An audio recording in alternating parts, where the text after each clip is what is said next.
أعوذ بالله من الشيطان الرجيم بسم الله الرحمن الرحيم إنما الصدقات للفقراء والمساكين والعاملين عليها والمؤلفة قلوبهم وفي الرقاب والغارمين وفي سبيل الله وابن السبيل فريضة من الله والله عليم حكيم۔ زکوٰۃ مفلسوں کے لیے، محتاجوں کے لیے، زکوٰۃ کی وصول کرنے والوں کے لیے اور ان کے لیے ہے جن کی دلجوئی کی جاتی ہے، اور غلام آزاد کرانے کے لیے، اور قرض داروں کے لیے، اللہ کے راستے میں خرچ کرنے کے لیے،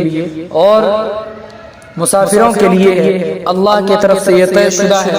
اللہ بہت زیادہ جاننے والا، بڑا ہی حکمت والا ہے۔ وَمِنْهُمُ الَّذِينَ يُؤْذُونَ النَّبِيَّ وَيَقُولُونَ هُوَ أُذُنٌ، ان میں سے بعض منافق وہ ہیں جو محمد رسول اللہ صلی اللہ علیہ وسلم کو ایذا پہنچاتے ہیں اور کہتے ہیں کہ یہ کان ہے۔ قل اذن خیر لکم یؤمن باللہ ویؤمن للمؤمنین ورحمۃ للذین آمنوا منکم،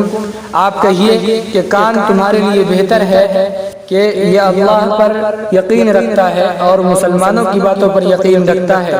اور رحمت ہے ان لوگوں کے لیے جو تم میں سے ایمان والے ہیں۔ والذین یؤذون رسول اللہ لهم عذاب علیم،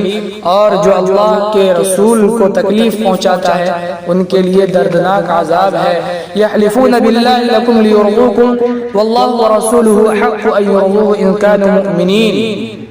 یہ تمہارے سامنے اللہ کی قسم کھاتے ہیں تاکہ تمہیں خوش کریں، اور اللہ اور اس کا رسول زیادہ حقدار ہے اس بات کا کہ اس کو راضی کریں اگر یہ مومن ہیں۔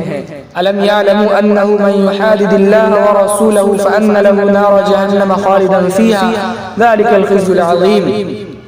کیا انہیں معلوم نہیں ہے کہ جو شخص اللہ اور اس کے رسول کی مخالفت کرتا ہے تو اس کا ٹھکانہ دوزخ ہے جس میں وہ ہمیشہ رہے گا۔ ذَلِكَ الْخِزْيُ الْعَظِيمُ، یہ بڑی رسوائی ہے۔ يَحْذَرُ الْمُنَافِقُونَ أَن تُنَزَّلَ عَلَيْهِمْ سُورَةٌ تُنَبِّئُهُم بِمَا فِي قُلُوبِهِمْ،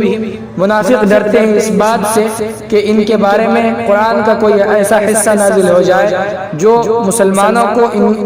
اس بات کے بارے میں، اس نفاق کے بارے میں بتائے جو ان کے دل کے اندر ہے۔ قل استہزئوا، آپ کہیے کہ مذاق اڑا لو، ان اللہ مخرج ما تحذرون، اللہ تو ظاہر کر کے رہے گا اس نفاق کو جس کے ظاہر ہونے سے تم ڈر رہے ہو۔ وَلَئِن سَأَلْتَهُمْ لَيَقُولُنَّ إِنَّمَا كُنَّا نَخُوضُ وَنَلْعَبُ، اور اگر آپ ان سے پوچھیں تو یہ کہیں گے کہ ہم تو کھیل اور دلجوئی کر رہے ہیں۔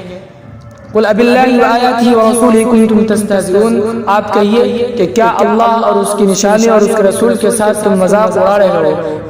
لا تعتذروا قد كفرتم بعد ایمانکم ان نعفو عن طائفة منکم نعذب طائفة بأنهم كانوا مجرمین، تم بہانہ نہ بناؤ، تم ایمان لانے کے بعد کفر کر چکے ہو، اگر تم میں سے ہم ایک جماعت کو درگزر کر دیں تو ہم ایک جماعت کو سزا دیں گے اس وجہ سے کہ وہ لوگ گنہگار ہیں۔ وأقول قولي هذا واستغفر الله لي ولكم ولسائر المسلمين فاستغفروه إنه هو الغفور